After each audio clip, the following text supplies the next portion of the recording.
नमस्कार, मैं जितेंद्र चतुर्वेदी। इन दिनों बिहार में जिस तरह की सियासी हलचल है उससे एक बात तो स्पष्ट है कि वहां सब कुछ ठीक नहीं चल रहा।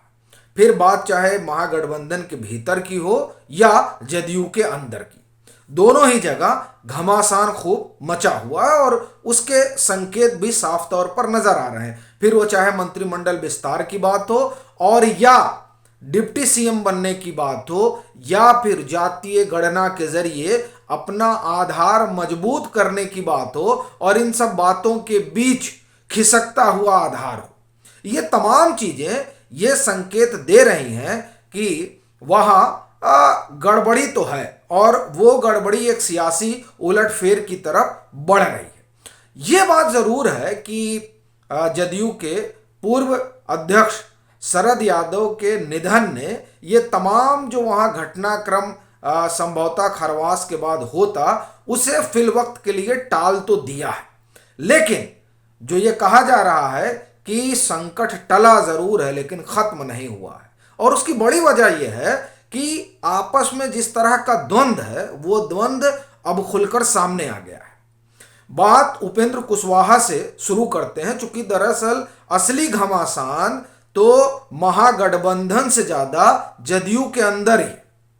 और कहा जा रहा है कि एक बड़ा विभाजन या टूट फूट जदयू के भीतर भी हो सकती है अगर समय रहते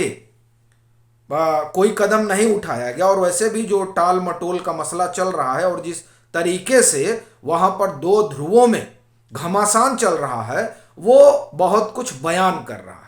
कहा जाता है कि साहब लल्लन सिंह और उपेंद्र कुशवाहा के बीच ठनी हुई है। अब जब ठनी हुई है तो उसके जो परिणाम होंगे वो सबको मालूम है, और शायद ये जो दही चूड़ा का संभावित आयोजन था जो शरद यादव के निधन की वजह से टल गया, उस आयोजन में ही वो पटकथा लिखी जानी थी।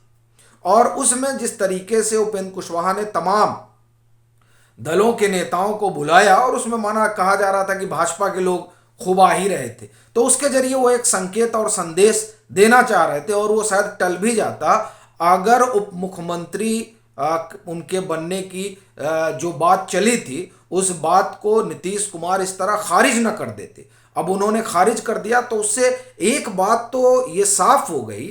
कि मतलब उन्होंने लिटरली तो ये नहीं कहा कि हम उपेंद्र कुशवाहा को या किसी XYZ को, उनका सीधे कहना था कि साहब ये और एक उप मुख्यमंत्री बनाने की बात उठी कहां से। तो ये बात उठी कहां से, इस बात ने ही एक संकेत तो दे दिया कि साहब भले ही दही चूड़ा वाला कार्यक्रम टल गया है लेकिन वो जो सियासी संग्राम वाला कार्यक्रम है वो टला नहीं है। और उसकी बानगी उपेंद्र कुशवाहा ने दे दी जब वो शरद यादव के निधन पर अपनी संवेदना जाहिर करते हुए एक तरीके से लालू प्रसाद यादव और नीतीश कुमार पर वो तंज कसते हैं। जो उनका बयान है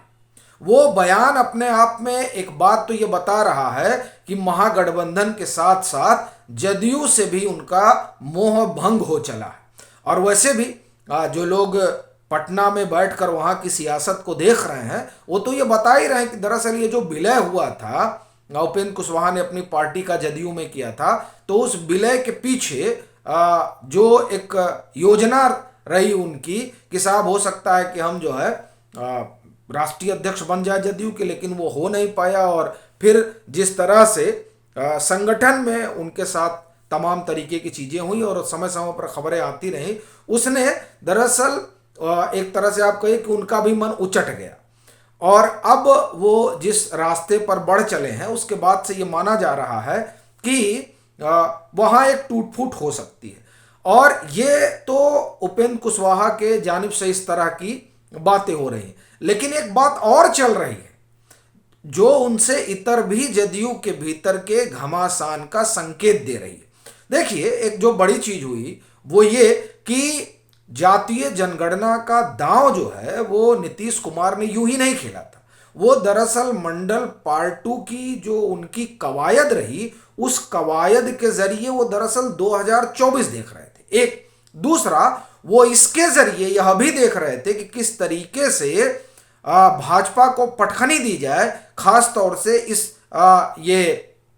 इसको एक तरह से मंडल पार्ट 2 दिखाकर। और ये बताकर, ये जताकर साहब देखिए ये जो है ये ओबीसी और दलित पिछड़ा विरोधी इस तरह का एक परसेप्शन गढ़ के, लेकिन उसमें भी नीतीश कुमार पिछड़ गए। और उसका सबसे बड़ी वानगी यही है कि किस तरीके से जो बाईपोल हुए और जो स्थानीय निकाय के चुनाव हुए,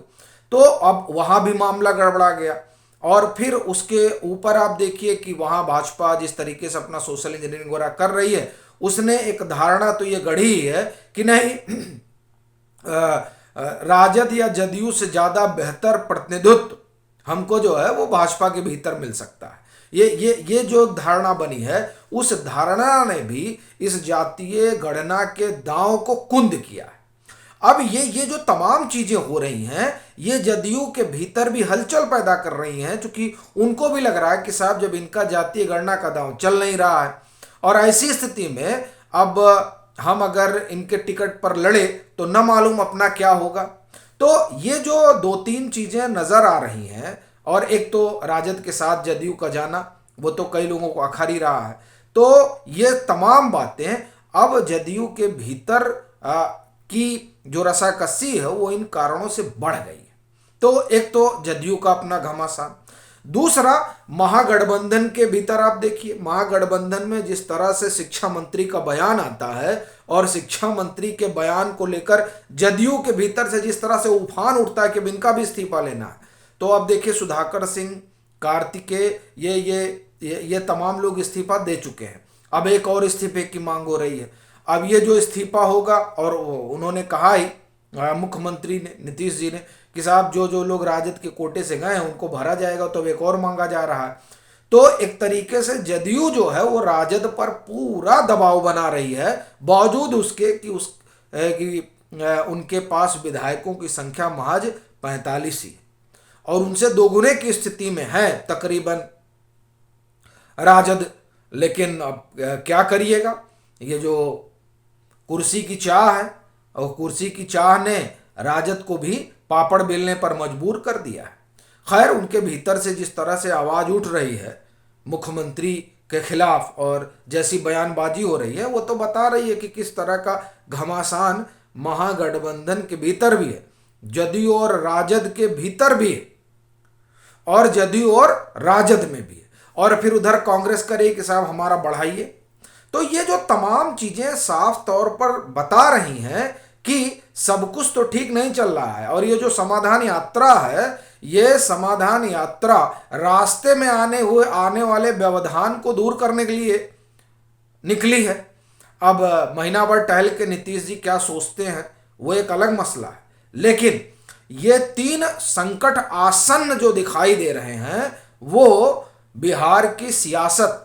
में बड़ा उलटफेर ला सकते हैं। एक तो जदयू के भीतर का, दूसरा राजद और जदयू का, और तीसरा महागठबंधन के भीतर का घमासान। ये इतनी चीजें पैरेलल चल रही हैं, और इस वजह से ये तो माना ही जा रहा था कि ये जो दही चूड़े का कार्यक्रम होगा, यही कार्यक्रम से सियासी पिंगे दिखाई देने लगेगी, और इधर से उधर जाने की, पाला बदलने की वो तमाम कहानी नजर आने लगेगी। लेकिन ये जो समाजवाद का एक बट वृक्ष गिरा, उसने जो हलचल पैदा की, उस हलचल की वजह से कुछ रोज तो हो सकता है कि चीजें टल जाए, लेकिन जो वहाँ उलटफेर आसन्न है वो दिखाई दे रहा है कि अपनी महत्वाकांक्षा और अपने सियासी गोड़ाभाग के लिहाज से जदयू में भी उलटफेर टूट फूट हो सकती है, महागठबंधन में भी टूट फूट हो सकती है, और यह हो सकता है कि कोई नया गठबंधन बन जाए। अब उस गठबंधन में कौन क्या होगा ये देखने वाली बात होगी। लेकिन बिहार इन दिनों सियासी तौर पर, या हम ये कहें कि 2020 के बाद से ही वहाँ पर जो है सियासत धधक रही है। अब ये देखना होगा कि खरवास के बाद किस तरह का वहाँ पर परिदृश्य दिखाई देता है।